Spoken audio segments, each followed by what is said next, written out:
Happy days చిత్రం నా జీవితంలో మర్చిపోలేని ఒక మైలురాయి. ఆ చిత్రంలో నేను రాసిన పాటలన్నీ ఇవాళకి జనం నోళ్ళలో నాంతుండడం నేను చేసుకున్న అదృష్టం.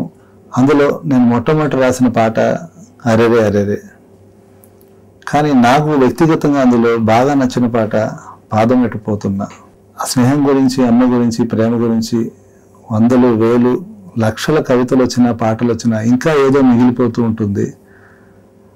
ఆ దాహాన్ని ఈ చిత్రంలో పాదమెట్టిపోతున్న పాట రాసి నేను కూడా కొంత తీర్చుకున్నాను. ట్రైన్లో వెళ్తూ అరకుకి వీళ్ళంతా అల్లరి చేసుకుంటూ ఆ ట్రైన్లో ఒక పాట వస్తే బాగుంటుంది అని మిక్కి ఒక ట్యూన్ చేయడం, దానికి నేను పాట రాయడం, అది శేఖర్ కమల గారికి నచ్చడం అన్నీ జరిగిపోయాయి.